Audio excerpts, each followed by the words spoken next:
passar para vocês aqui também com relação à questão do Edmundo, né? Que ele falou, a gente vai falar do Renato Gaúcho também, mas eu achei interessante a gente falar da entrevista do Edmundo, à ESPN, que ele falou que o Palmeiras estava vendendo todo mundo em 95 e por isso ele saiu de lá. Aí o Flamengo, né, prometeu tudo para ele, porque era o ano do centenário, e ele fez pressão, ele começou a fazer pressão para sair, eles venderam.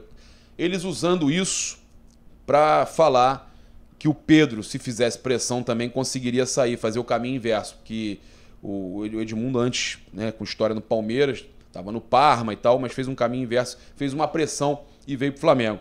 E eles querendo deixar claro que é possível o Pedro fazer a mesma coisa para sair do Flamengo. Né? Aí ele fala depois, óbvio, né? Vascaíno, palmeirense, o Edmundo. Aí eu me arrependo muito pelo todo depois. No final do ano ainda quebrei o pé, sofri acidente de carro, que foi a pior coisa que aconteceu na minha vida. Né? Meio que associando essas coisas ruins a ter se acontecido na passagem dele pelo Flamengo. Nada a ver. Problemas que aconteceram na sua vida que nada tem a ver com o Flamengo. E aí a gente vai passar para vocês aqui também algumas declarações do Renato Gaúcho que eu achei interessantes, né, cara? A gente tem que ser sincero.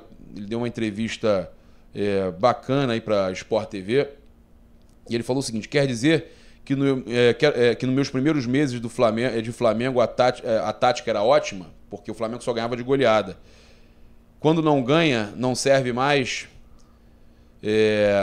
Se a gente ganhasse a Libertadores, estava tudo ótimo. Quando ganha, está tudo bem. Aí, da noite para o dia, desaprendemos. Ele que conquistou algumas Libertadores, né? No caso, como jogador, como técnico, chegou em finais de Libertadores e bateu recorde, né? Igualou recorde de vitória, né? Também.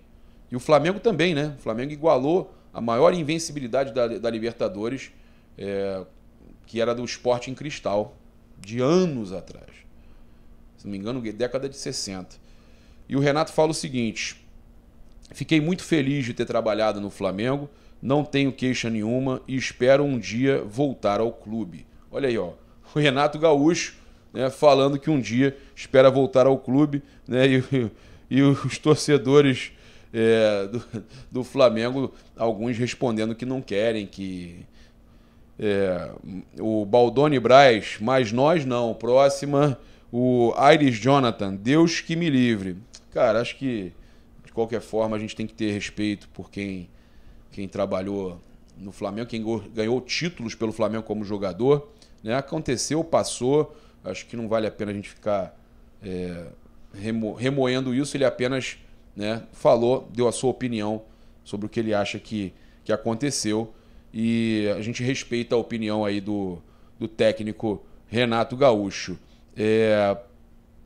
Também passar que ele falou o seguinte: o novo treinador do Flamengo, Paulo Souza, chegou e pediu um telão no campo. Acho ótimo, boa ideia. Mas se é um treinador brasileiro que pede telão no campo, vão chamar de professor Pardal. Mas como é português, está tudo bem. Ai, Renato. Renato deu uma alfinetada no técnico Paulo Souza. Aí eu vou ter que comentar. Pô, pelo amor de Deus, cara. Sério mesmo que tu tá alfinetando o novo técnico do Flamengo?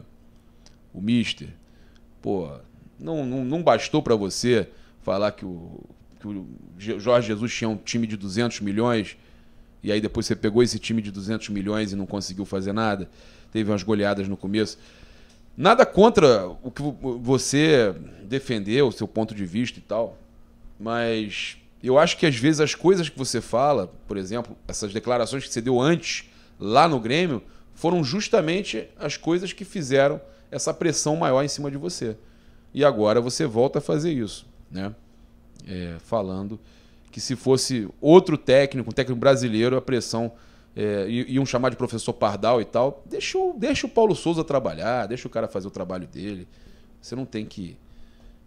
Eu, pelo menos, penso isso. Você não tem que opinar mais sobre isso. Tava tudo bem até as outras coisas que você falou, mas essa daí a gente tem que comentar, que eu acho que é desnecessário. Bem,